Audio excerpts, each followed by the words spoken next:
알았어? 에이.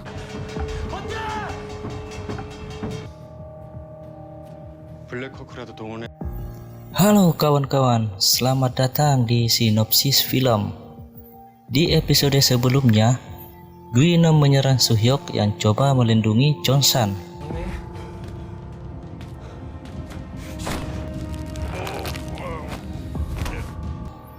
Namra yang membantu Suhyok justru tergigit oleh Guinom. Walau Guinom memiliki kesadaran sebagai manusia, nyatanya ia tetap mampu menginfeksi Namra.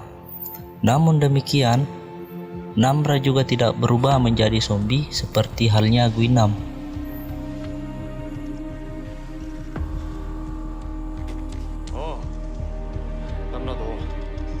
Kondisi Namra membuat perpecahan di antara Chonsan dan kawan-kawan. Suhyok yang menyukai Namra memilih untuk tetap mendampingi sampai Namra benar-benar berubah. Apa yang akan terjadi selanjutnya? Simak kelanjutan kisahnya dalam alur cerita All of Us Are Dead dan film pun dimulai.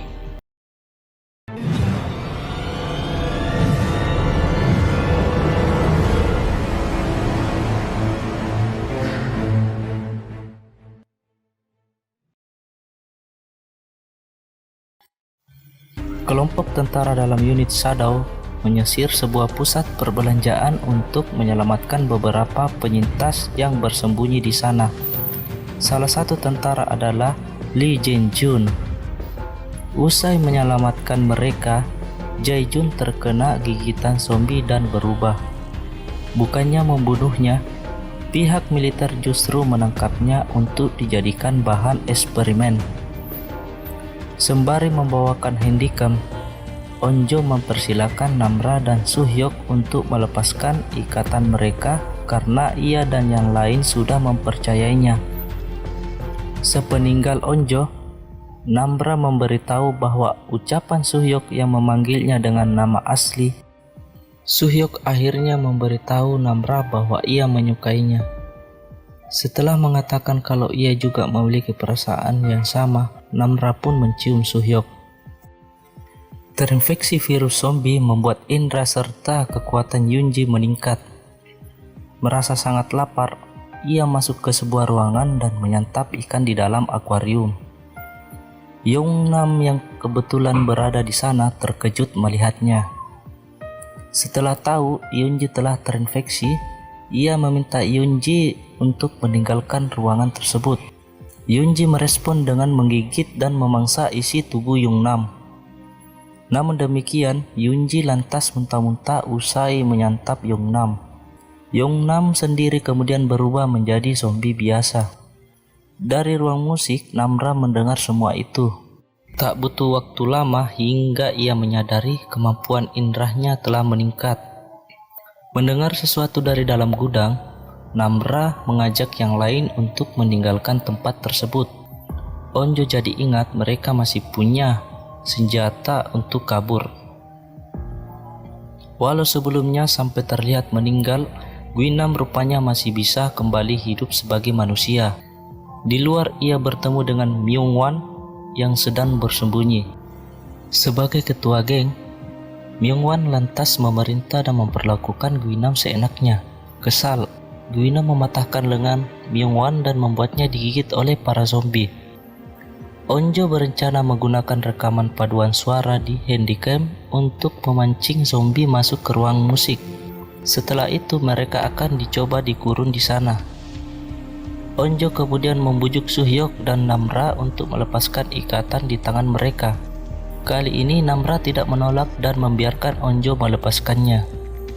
Meski terluka, Sojo berhasil lolos hingga tiba di sebuah kantor polisi. Di sana ia mengobati lukanya dan mengambil persediaan senjata beserta amunisi. Ia pun lalu melanjutkan perjalanannya menuju SMA Hyosan. Chonsan dan kawan-kawan bahu-membahu membangun barikade di dalam ruang musik. Sementara itu, Hari, Minjae, dan Mijin berusaha untuk meninggalkan sekolah dengan memandu Johnson. Baru saja keluar dari ruang klub, tandu yang digunakan jebol. Mau tidak mau, mereka masuk kembali ke dalam ruang dan memperbaiki tandu tersebut. Dengan memanfaatkan poster dan lakban, Jael dan Hochol membuat pelindung tubuh bagi mereka dan juga Sebin. Hochol sempat mengusulkan agar mereka pergi lebih dahulu dan mencari bantuan. Usul tersebut tentu saja ditolak mentah-mentah oleh Jael.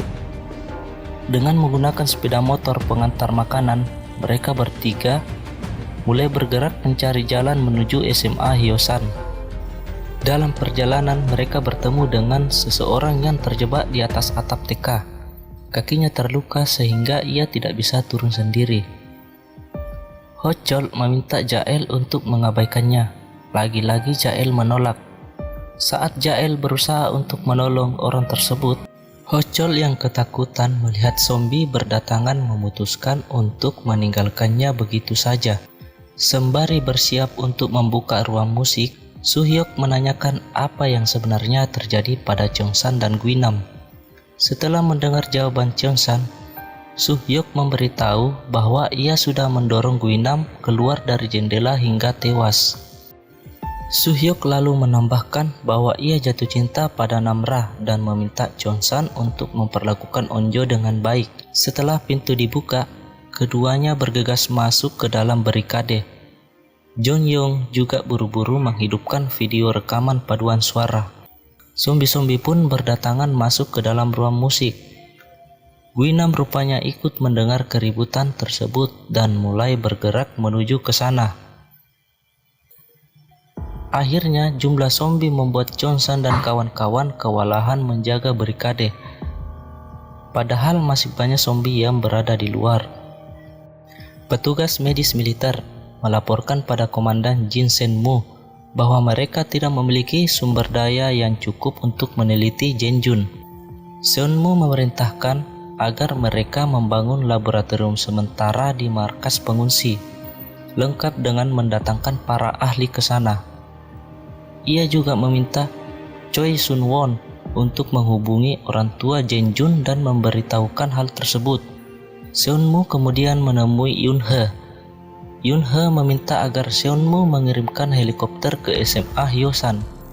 Walau terlihat seolah tidak peduli, Seon-mu lantas memerintahkan Sung-won untuk menghubungi Black Hawk dan meminta mereka untuk mengecek SMA Hyosan. Seon-mu sendiri sebenarnya khawatir dengan nasib keluarganya yang berada di dekat sekolah tersebut. Dengan bersusah payah, Cheong-san dan kawan-kawan berhasil meninggalkan ruang musik sesuai rencana. Tujuan mereka adalah rooftop sekolah. Di luar dugaan, Cheolso rupanya sempat mengunci pintu rooftop. Mendengar Cheong-san dan kawan-kawan berusaha untuk membuka pintu rooftop, ia yang selama ini menjadi korban bully ragu untuk membuka pintu. Tak lama zombie mulai berdatangan menyusul Cheong-san. Begitupun Guinam. Cheong-san dan Soo-hyuk terkejut melihat kehadirannya. Sekian. Terima kasih masih tetap bersama di Sinopsis Film. Nantikan episode selanjutnya masih di channel Sinopsis Film. Bye bye.